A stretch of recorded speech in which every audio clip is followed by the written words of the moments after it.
90s horror. You already know the big ones. Scream, Candyman, Silence of the Lambs, but the 90s were way darker than the studio hits ever let on. Today we're going underground. We're talking about horror that got banned, censored, or straight up buried on dusty VHS shelves. Movies you basically were never supposed to see.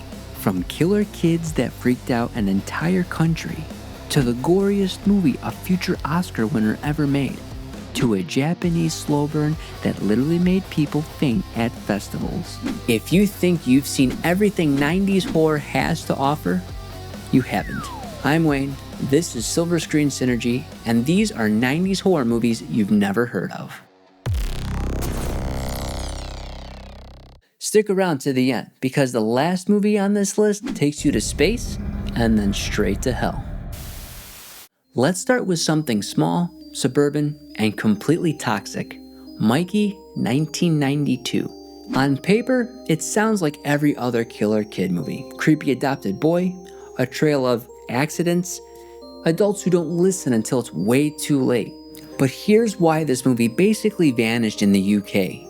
It dropped right in the shadow of one of the most infamous crimes in British history. Mikey got submitted to the British Board of Film Classification for video release in the mid-90s. At that exact time, Britain was still traumatized by the James Bulger case, a 2-year-old boy murdered by two 10-year-olds in 1993.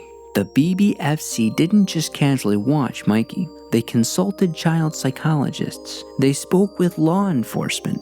And when they were done, they refused to give it a certificate at all. They didn't even try the usual cut a few scenes and we're good. They basically said, this movie, right now, in this country, absolutely not. So while the rest of the world could rent Mikey at the local video store, horror fans in the UK had to go full underground. Bootlegs, convention swaps, friends of friends mailing copies. Is Mikey the most extreme movie ever made? No. But in the context of the time, it became a symbol of 90s moral panic. And if you think that was overreacting, wait until we get to the movie that was so gory, it had multiple versions made just to stay on shelves. Before Peter Jackson was winning Oscars for tiny guys throwing jewelry in volcanoes, he made what might be the goriest movie ever filmed. I'm talking about 1992's Dead Alive, or Brain Dead if you're outside of the US. This movie is absolute chaos. A Sumatran rat monkey bite turns a domineering mother into a zombie. From there, it escalates into a kung fu priest who kicks ass for the Lord, a zombie baby fistfighting in a playground, and a finale where a lawnmower becomes a human meat blender. Now, all that might sound funny, and it is, but censors around the world were not laughing.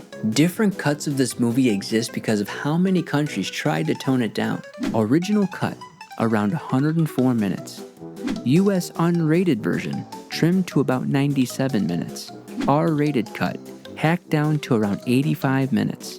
In some places, it was outright banned or refused classification. Germany's media authorities went after the uncut version. Singapore and other territories heavily censored or blocked it. Even where it was released, video stores sometimes treated it like contraband. Meanwhile, the UK just dropped the uncut version as Brain Dead. The critics there were stunned at how far it went. The wildest part? If you only know Peter Jackson for The Lord of the Rings, discovering that he once made a slapstick splatterfest that looks like a haunted slaughterhouse. It's like finding out Mr. Rogers had a torture basement. But that's still goofy cartoon gore. Our next movie? It plays nice for an hour, then ambushes you so hard people literally were passing out at screenings. Audition starts out like a melancholy drama. A widower, Shingaharu, is lonely. A film producer friend suggests a morally terrible idea. Hold a fake casting call to audition potential wives. He meets Asami. She's quiet, polite, fragile. She seems like the perfect second chance at love. For almost an hour, you get gentle conversations, awkward dates, emotional vulnerability. If you knew nothing going in, you might think you misread the genre. And then, we get that scene. Asami alone in her apartment. Empty room. A phone. A burlap sack in the background. The phone rings. She smiles. The sack moves. That's the moment Audition finally shows its teeth. From there, director Miike Takakashi drags you into a nightmare of needles, piano wire, and the phrase "deeper, deeper" that will haunt you long after the credits. At international festivals in the late 90s, places like Toronto and others, this movie caused real physical reactions. Critics report audience members walking out, some fainting during the climax, and viewers confronting Miike afterward, accusing him of going too far. And here's the thing. Audition isn't just shocking because of the violence, it's shocking because it weaponizes patience. You spend an hour bonding with these characters, then the movie turns around and punishes you for buying into the fantasy. Most casual horror fans have never seen it, but among hardcore horror people, Audition is like a secret handshake. If Audition is a scalpel to the soul, the next movie is a blunt object to the face. And it doesn't just hurt its characters, it turns on you for even watching it. Imagine a home invasion movie that hates the idea of fun violence so much that it decides to make you feel like the villain for watching it. That's Funny Games 1997. A wealthy family goes to their lakeside vacation house. Two polite young men in tennis whites show up, asking to borrow eggs. They're overly friendly, slightly off. Then, they're suddenly not leaving. What follows looks on paper like a standard family-held hostage story, but Haneke has zero interest in giving you cathartic revenge or heroic escape.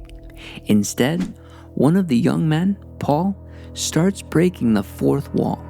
He looks directly at the camera. He talks to you.